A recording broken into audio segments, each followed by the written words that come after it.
भाटी साहब कौन से दिन बनना चाहेंगे पीएम? आपने एक कहानी सुनी और पढ़ी होगी कि एक टोपी वाला जो है एक पेड़ के नीचे सो गया, बंदर उसकी टोपी उठा के पेड़ पे चढ़ गए। टोपी वाले ने सोचा कि बंदर नकलची होते हैं, उसने अपने सिर की टोपी उठा के फेंक दी और सारे बंदरों ने फेंक दी। यहाँ तक स्टोरी सबने सुनी है। इससे आगे की स्टोरी मैं सुनाना चाहता हूँ 10 सेकंड में कि उस टोपी वाले की मौत हो गई, उसका बेटा टोपी बेचने लगा। एक दिन वो भी उसी पेड़ के नीचे सो गया तो सारे बंदर उसकी टोपी उठा के भी पेड़ पे चढ़ गए। अब उसे याद आया यार पिताजी ने बताया था कि इस तरह बंदर नकलची होते हैं। उसने अपनी टोपी उठा के फेंकी, एक बंदर ऊपर से उतरा, वो टोपी भी ले गया। उसने कहा कि जो तेरे पिताजी ने स्टोरी सुनाई थी हमारे पिताजी भी हमें सुना गए थे। तो जो ये उम्मीद लगाए बैठे हैं, जिन कमियों को हमारी ये देख रहे हैं आरपी सिंह जी और उनके सहयोगी, और जिन बातों पर उम्मीद करना, केवल इनकी एक उम्मीद बची है कि अब इनमें आपस में झगड़ा होगा। पहले तो नाम के ऊपर कह रहे थे नाम ही तय नहीं होगा, फिर लोगों पे होगा, फिर संयोजक पे होगा, फिर चेहरे पे होगा, फिर प्रधानमंत्री पद पे होगा। आरपी सिंह जी वो सारी चीज़ें हमने भी उनका समीक्षा कर ली है। हमने भी देख लिया है कि पीछे किन किन बातों पे मतभेद रहे हैं और किन बातों पे मतभेद हो सकते हैं। वो सारे मसले हल कर लिए गए हैं। बहुत आपको विजन डॉक्यूमेंट भी मिलेगा, आपको घोषणा पत्र भी मिलेगा, आपको चेहरे भी मिलेंगे, सब कुछ मिलेगा। मैं आप दूसरी बात जो आपने सवाल उठाया कि क्या मोदी जी की काट ढूंढ लेगा इंडिया, मोदी जी की काट ढूंढ चुके हैं। मोदी जी की एक ही काट है कि देश को सच से अवगत करा दो, सच्चाई बता दो। मोदी जी कहते हैं जाके अमेरिका में कि हर साल एक IIM और IIT बन रही है। हमें केवल ये बताना है कि संसद के अंदर सरकार का ही जवाब है। तो आप 8-10 साल से बता ही रहे, 9 साल से सच तो आप कह रहे। आप हमेशा ये बोलते थे झूठ बोलते हैं, हम सच बताएंगे, पर चुनाव तो वो 2 बार जीत गए ना। इतना सिंपल थोड़े है कि वो झूठ बोल रहे हैं, आप सच बताएंगे, आप चुनाव जीत जाएंगे। अच्छा, एक बाटी जी एक छोटी सी छोटा निवेदन मेरा सुन कर लेना, इकट्ठा जवाब दे देना, मैं तो कोई गुस्सा नहीं। असली टोपी बाज तो आपके सबके बीच का है, जो जाकर सबको पता टोपी बाज कौन है, अरविंद केजरीवाल है, जो जाकर कहता है ओपनली कितनी बार टोपी गिराता है, कितनी बार बनाता है, किस किसको बनाता है सबको पता है। और जाकर छत्तीसगढ़ में जो कहता है, जहाँ जो कहता है बिहार में या मध्य प्रदेश में, उसकी चिंता ज्यादा करो, हमारी तो छोड़ दो। हम तो ईश्वर से प्रार्थना करेंगे कि आप इसी भ्रम में रहें आखिर तक कि ये एक नहीं होंगे, ये लड़ेंगे, इनमें मतभेद होंगे। आप इस भ्रम में बने रहो। हम बहुत मजबूती के साथ स्टेप बाय स्टेप एक एक कदम बहुत गंभीरता के साथ आगे बढ़ रहे हैं। अच्छा, अब मैं पूछूं मुश्किल सवाल। अच्छा, तीसरी बात और कह दूं, मोदी जी की मैंने बता दी, उस पर ज़्यादा उनकी जो सच्चाई बताने की केवल ज़रूरत है।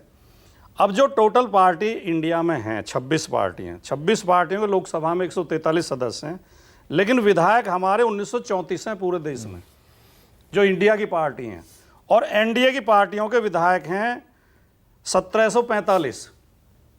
पर चुनाव तो सांसदों का है। ठीक, पिछले चुनाव में 19 में जो इंडिया की पार्टी हैं उनको मिला था लोकसभा में 45.5% वोट, और इन्हें मिला था, एनडीए को मिला था 30 के लगभग, 34-35 टोटल था। उसमें से कुछ पार्टी निकल गई हैं, जिसमें नीतीश कुमार जी अलग हो गए हैं, शिवसेना अलग हो गई है। तो ये स्थिति है। तब हम अलग अलग लड़े थे, केवल इस बार परिवर्तन ही है, तब अलग अलग लड़े थे, इस बार एक लड़ेंगे। भारतीय जनता पार्टी, एनडीए बहुत नीचे जाएगा। अच्छा, मुश्किल सवाल पूछ लूं? भाटी साहब, खूब पूछिए। मल्लिकार्जुन खड़गे के नाम पर अखिलेश सहमत हो जाएंगे संयोजक के नाम पर? इस बात का जवाब कई बार हम दे भी चुके हैं और मैंने भी शुरू में दिया भी था। क्या? जिन जिन बिंदुओं पर आप सोच रहे हैं विवाद होगा, वो पहले ही हल कर लिए गए हैं। कहीं कोई विवाद नहीं होगा। पहली बात तो अभी ये कयास है, किसका नाम आता है।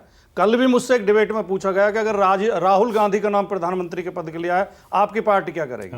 हमने कहा हमने तय किया है कि कोई चेहरा लेके हम चुनाव नहीं लड़ेंगे, लेकिन अगर राहुल गांधी का नाम आता है तो हमारी पार्टी कतई विरोध नहीं करेगी। कोई भी नाम अगर आता है, ये समाजवादी पार्टी का स्टैंड। Yes, stand.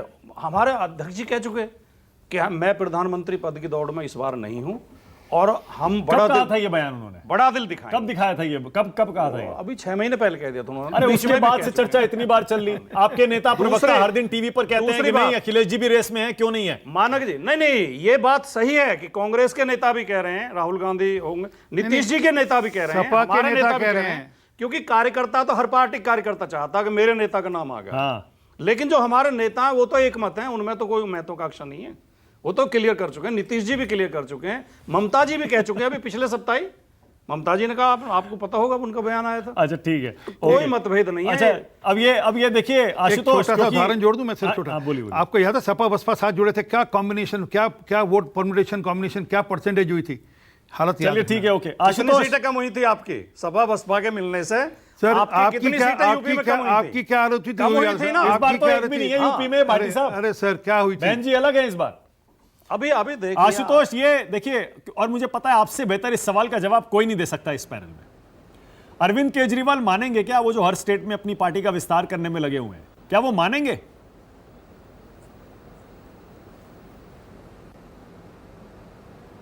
आपने म्यूट किया है आशुतोष। देखिए, मेरा मानना है कि अरविंद केजरीवाल न केवल एक समझदार नेता है बल्कि व्यवहारिक नेता भी है। वो बड़े प्रैग्मेटिक पॉलिटिशियन है। उनको इस बात का एहसास पिछले दिनों हो गया होगा कि दरअसल उन्हें इंडिया की जरूरत ज्यादा है, बशर्ते कि इंडिया को उनकी जरूरत हो। क्योंकि अरविंद केजरीवाल 2 बार दिल्ली के अंदर अकेले चुनाव लड़के देख चुके हैं, दोनों बार एक भी सीट वो नहीं जीत पाए। विधानसभा में उनको जबरदस्त जीत मिली, इसमें कोई दो राय नहीं, लेकिन अपने किले के अंदर अगर आप चुनाव लड़ते हैं और अकेले लड़ते हैं तो उसके बाद आपका सुपड़ा साफ हो जाता है। और ऐसा बड़ा रेयर होता है कि आप अपने ही गढ़ में मात खा जाए। पंजाब में भी अगर आप देखिए तो उनकी 92 सीटें उनके पास हैं, लेकिन लोकसभा में उनके पास सिर्फ 1 सीट है, सिर्फ 1 सीट, वो भी बाय इलेक्शन में जीते।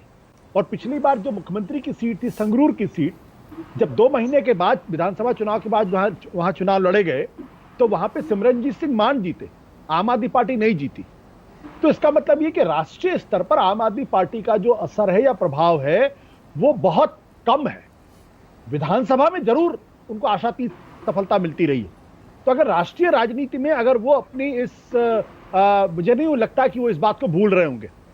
पॉलिटिक्स में क्या होता है कि जब आप छत्तीसगढ़ जाते हैं, आप मध्य प्रदेश जाते हैं, राजस्थान जाते हैं और वहां आप बड़ी बड़ी बातें करते हैं, उसका एकमात्र मकसद ये होता है कि आप दरअसल कुछ सीटों के लिए वहां दबाव बनाने की कोशिश कर रहे हैं। ओके। बट सबको मालूम है कि पिछले विधानसभा के चुनाव में जब आम आदमी पार्टी मध्य प्रदेश, राजस्थान, छत्तीसगढ़ में चुनाव लड़ी थी तो कहीं 0.5% वोट मिला था, कहीं 0.2% वोट मिला था, 1% भी वोट नहीं मिला था।